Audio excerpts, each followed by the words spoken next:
Welcome, everyone, to Monday Night Raw. That was not Vince McMahon at all. What the hell was that? It was some kind of strange alien creature. As I get something in my throat. You just, I was about to say. No, I was typing. I was about to say, I'm like, oh my god, he's gone. It's like that thing where he said he was just going to leave and tell us he was ready. Yeah, he's doing that. I was typing, and you don't like it when I type without my mic muted, so. No, I don't. My mic.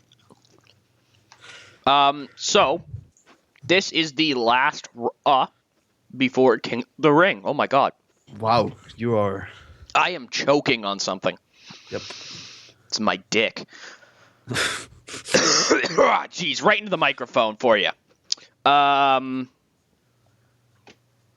We are in the AT&T Center in San Antonio, Texas.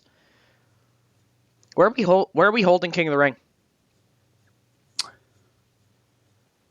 What about if we hold it in a small arena in Florida?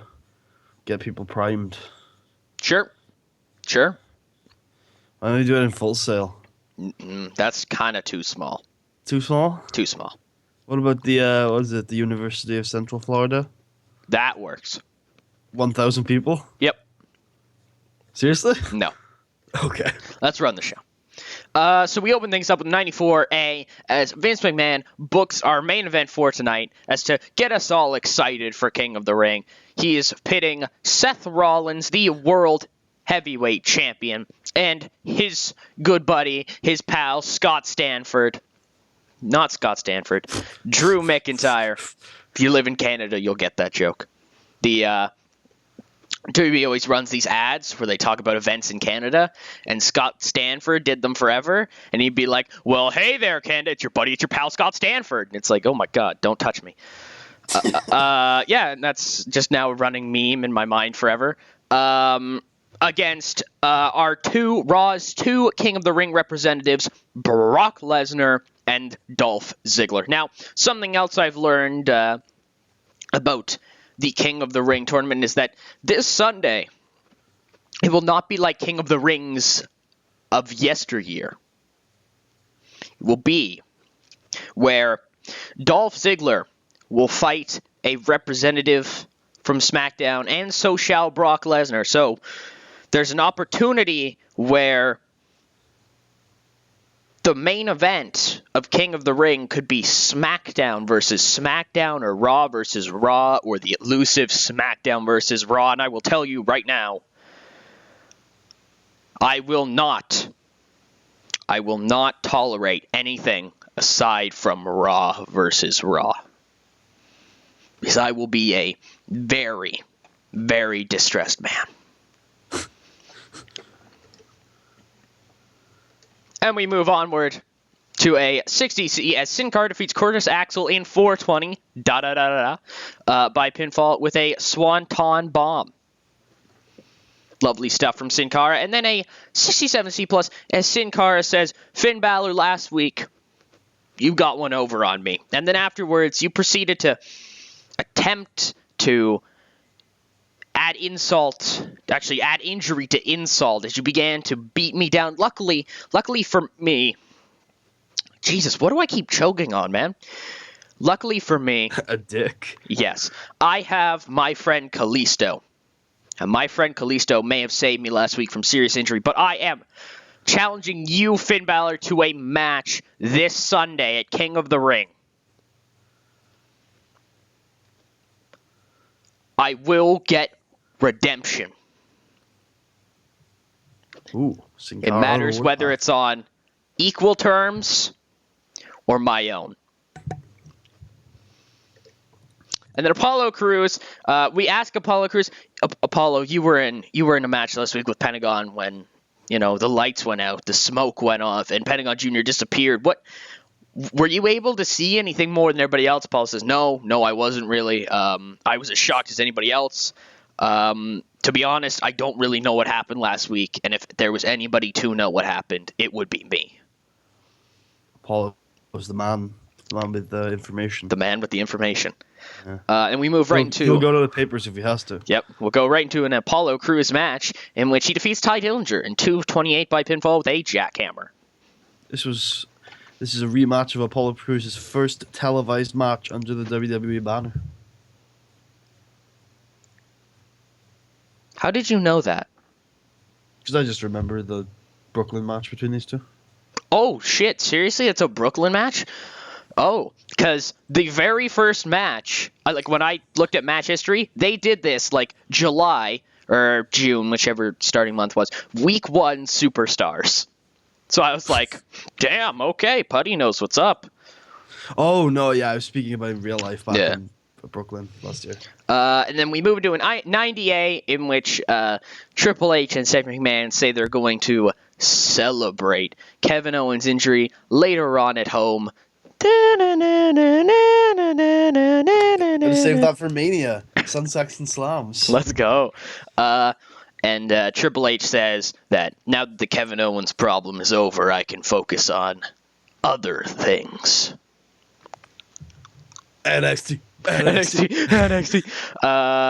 Dolph Ziggler cuts a promo saying, Brock, whether or not we face each other Sunday, because there's a possibility, as Vince McMahon said earlier, Mr. McMahon said earlier, there's a possibility that may not even happen. Brock, I respect you as a competitor, but I need you to know this. If you turn your back on me, if you try to get an upper hand, if you try to injure me going into this pay-per-view, I'm not going to take it lying down. For too long, I've been walked on. I've been stepped over. I've been passed by. I don't think you want to be the man who breaks the camel's back. Because, camels are lovely creatures. I don't know why you'd want to break a camel's back. What the hell's wrong with you? You fucking monster. And we move right into a 59C as Voldor Jr. defeats Epico in 3:34 by pinfall with a La Quebrada. Fun fact, Voldor made his wrestling debut fighting Epico a long time ago. No, he didn't. Yep. It was Arena Mexico, CMLL show in 2003. It was a 12-minute fun little sprint. Voldor actually botched an assai moonsault during the match. Ben Balor cuts promo on Sin Cara in which he says, Sin Cara, I beat you last week. There's no real point of having this match, but since you want to make a name for yourself here, obviously, because there's no other reason anybody would want to fight me, I'll give it to you.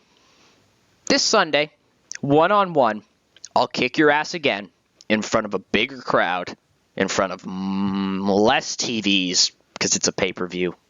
But even though it's on TV, you know what I mean. And there are 40 million people watching right now, Finn. We're live, pal. Oh, shit, not an angle. So we book in another match for King of the Ring. This brings us up to 2, and we are the week of the pay-per-view. Well, we have 3 matches technically pre-booked in already. Technically. Well, yeah, the finals and the 2 semifinals. Yep. We have Can I say how stupid the nickname Bruiserweight is? The hell's a bruiserweight? It's like a cruiserweight who hits people really hard. That's so dumb.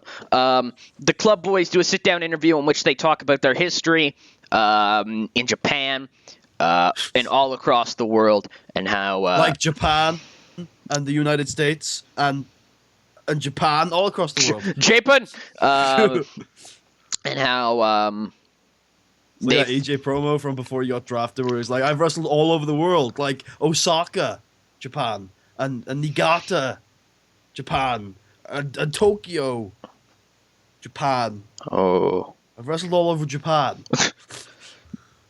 and Nashville. Don't forget the Nashville, United States. Yes, New York.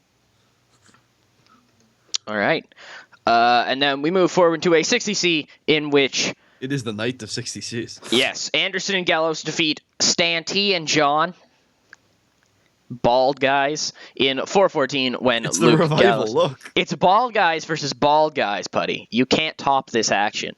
Luke Gallows like, defeats bald Bruce guys Stante wrestling. by pinfall with a magic killer. Oliver Bald John blacks was the wrestling. weak link, struggling to keep up with everybody else's performance with a 17. 97. Yep. Creepy foreshadowing. Yeah, this was all right. Like, this guy's less than garbage. Oh, the Club Boys, very good tag team. Yep. Angle. What the fuck? Oh, I guess I saw this, and I'm like, Angle comes out in my head. I don't know, it's weird. Ric Flair. This was Brock Lesnar, and Ric Flair says, Ziggler, Daddy, you've got to know one thing. Woo! And that is that nobody, and I mean nobody, can beat the Nature Boy. But people may be able to beat Brock Lesnar. You're not one of them. Fuck you. The Nature Beast. The Nature Beast. Natalya cuts promo in which she says that at WrestleMania, she is calling all women eligible to wrestle on the Raw brand. I'm sure like Vince is backstage somewhere like, yes, you have breasts. You have breasts. And whatever local talent I can find. Does that mean Big E can wrestle on the Raw roster? You must have a vagina. So yes, I guess Big E does count. He does now. He broke his balls. Or he broke his peen, whatever it was. Jesus. And so... Club broke his peen. Natalya says that she can fight them in a multi-woman match, probably a battle royal, let's be real, and the winner of it will face her. Oh, I see. Yeah, type deal. Natalya Neidhart Invitational. Let's go with that. The Neidhart Invitational. The Natalya Memorial Invitation. Bang! Finn Balor. Well, this was a nothing match. Natalya... It's still better than a lot of the matches that happened on SmackDown in the women's division. Natalya defeated Sumi Sakai. No, I think her performance is really good in this match. I think we should sign her to death. I think so too. Yeah. 227 by submission with a sharpshooter. I fixed the moveset. Good job, Tucker. It was a secondary finisher for some reason, so she never did it.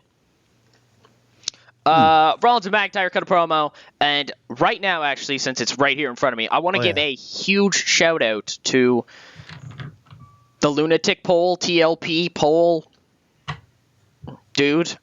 His link is in the description. He's doing a brand split as well. He's doing some like tiny company stuff. Is he doing like, is it local to global type things? I'm guessing. I don't. Or maybe he's just doing cult-based companies for the hell of it, which is... No, he's doing a brand split series. Yes, I do. He's the one who made the AJ Styles cut that you saw on SmackDown, this Seth Rollins one, the Rusev one you're going to see later tonight, and there's a Sami Zayn one somewhere creeping in the background. And so a huge thank you to the Lunatic Pool for that. Yeah. So they say that they have one thing that Brock Lesnar and He's Dolph... also might be doing one that I just asked him to do. Ooh, nice. Cutting an upcoming promo. What is wrong with me?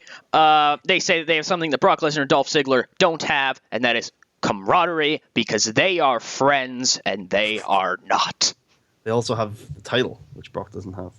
Very true. Or Ziggler, for that matter. Ziggler has failed on one occasion. On one occasion. One lone occasion. Dean Ambrose cuts a promo 90A in which he says that he seems to fight and claw, and whenever he's just there, he fails. Maybe it's time to reevaluate a few things with Dean Ambrose. Maybe it's time to look into his roots. Maybe. Rusev defeats Heath Slater in 222 by pinfall with a super kick. Heath Slater getting similar ratings to local jobbers. Yes, I've given him, by the way, the super kick. That's like the Machka kick or whatever. The I'd call it a super kick, but it's like the dance kick. You may wish to change Heath Slater's gimmick. You may wish to just leave it. Yeah, I don't really give a fuck. And then afterwards, 71C plus as Lana and Rusev. Rusev says, I am the United States champion. Yeah. And then like people are like, oh, what did he just say? Didn't really catch that. And Lana says that Rusev has been told by Mr. McMahon that at WrestleMania he will be defending his United States Championship in a fatal 4-way match. And that it is up to both Rusev and Lana to find competitors to fight in this match. Vince is focused on other things right now. King of the Ring, he needs it. He needs it. Is Vince at all concerned with the Money in the Bank ladder match yet? We didn't. I'd like to think next week, like, we're just going to go, Vince, there's Money in the Bank too. And he's like, what? What? Oh my God. I must have that. I must have that. And that Rusev looks forward to the competition, and he looks forward to putting on a great match at the granddaddy of them all. Paul has agreed to commission another one. Lovely. Chris Jericho cuts a promo and says he is the GOAT, the greatest of all time, and Zack Ryder is going to learn why next. Yep, I agree with Chris. And 60C. Jeez. Night of 60Cs.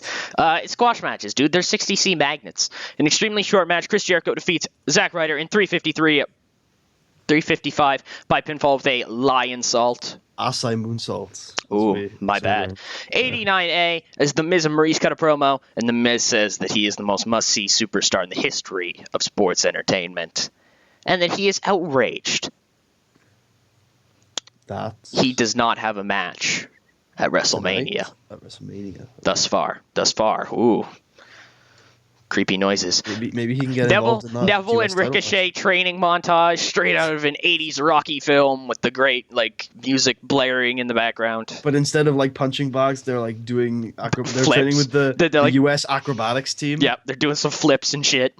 They're on that apparatus. Maybe they're on the double bars. Yeah. Hey, nice work, Neville. You're getting better at those double bars. You did it, Neville. And we move into a 60C. Kalisto defeats Tyler Breeze in 103 by pinfall with a Salida del Sol. Why isn't Tyler Breeze outraged that he's not in the main event of WrestleMania? Because Tyler Breeze is fucking useless. But he could be so much more with maybe a faction and a big surprise push. The fuck are you talking about? Oh yeah, it's just ideas. 100A star as Ric Flair introduces Brock Lesnar. And we're going to cut right back because I don't want it to go out on me as I'm talking about the main event. You guys just missed one hell of a weird noise. I was stretching and tired. I woke up an hour ago. Ooh. 91A, in an exceptional match, Dolph Ziggler and Brock Lesnar defeat Seth Rollins and Drew McIntyre in 1539 when Brock Lesnar defeated Drew McIntyre by pinfall with an F5 following interference from Sheamus. Fella. So if you remember last week, Vince McMahon placed the stipulation that if Sheamus, got involved, Drew got involved, there was any touching, no touchy, that there would be consequences. Well, quite frankly, we don't know what that means yet. I am intrigued. Dolph Ziggler was fucking brutal in this match. He just sold. Oh, the reason why his performance is lower is because of the chemistry. You think so? Okay. Yeah, that happens. Okay. It's the same reason why the club did so well in their matches, because their experience is so high. I see. Yeah, this was good. And ending the show, we get a 90A up in 40 as we power forward towards the King of the Ring tournament. Who will be the king, Mago? It'll be Stuka Jr.